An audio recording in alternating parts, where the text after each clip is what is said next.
the most important thing, so I'm just going to use this one as an example. What you should do, I keep my finger on top here. So if you try to do this, you'll have less control. The more control you have, what you want to do is put your finger, like when I'm cutting with a knife for dinner, or if I'm using a fork, I put my finger onto the end, okay? Now, this is not sharp, okay? But what it's going to do, it's going to help you to get a better control. And basically, even if you just lay that on top and push it across, it does it automatically really nicely. All you have to do is push it. You don't need to force it. The more you force it, the more it will dig in and make a wider line and a deeper line. But it doesn't have to be that deep.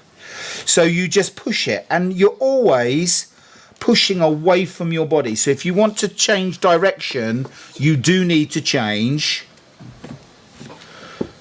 okay, your tile around, okay? So you're always pushing into the jig itself to stop. And if you're pushing away from you cannot cut yourself.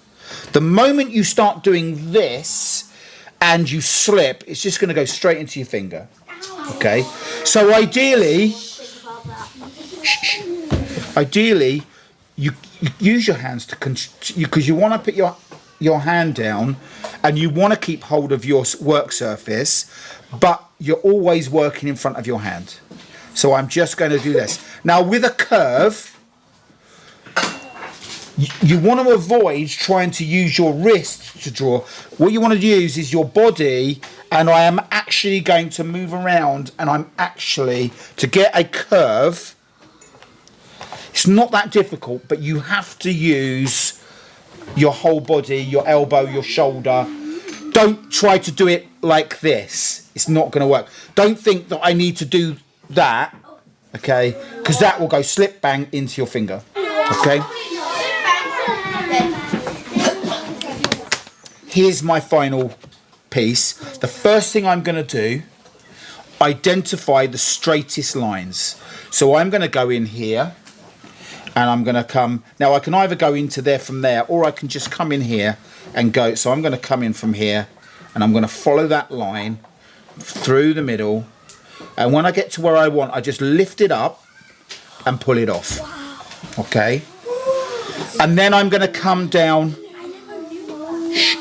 this one, lift it up, pull it off. Now I've got a choice here. Here's the other thing that you want to think about. Now if I want, anything that's light blue will turn white in my drawing. So anything that's high and dark blue will go black, or whatever colour I use. Now if I want my stem, all of that stem to be white, what I have to do is dig out the entire thing. Do you see what I'm doing? So what I'm doing, I'm digging out that, so that is all going to be white. Now I can just use an outline, or I can decide, actually I want to dig that out. Now you've got to be careful here that you don't dig out too much and go right through, but you dig out enough so you can't see the dark blue. And I'm just going to take that right up to the edge, like so. Can you see how I do that? If you've got a big surface and you fill it all up. That is how you need to do it. And you need to be moving this around and moving your body a little bit as you go. You should always be pushing away, and always keeping this as flat as you can, not going in at an angle. So you shouldn't be going in like that. You should just have that like that. And because the handle, if you push that, the handle is made in a way that it just is enough angle to be able to take it out. So if you just push that down, it doesn't matter how, you just have to push it away and it will pull it out. Can you see how that works?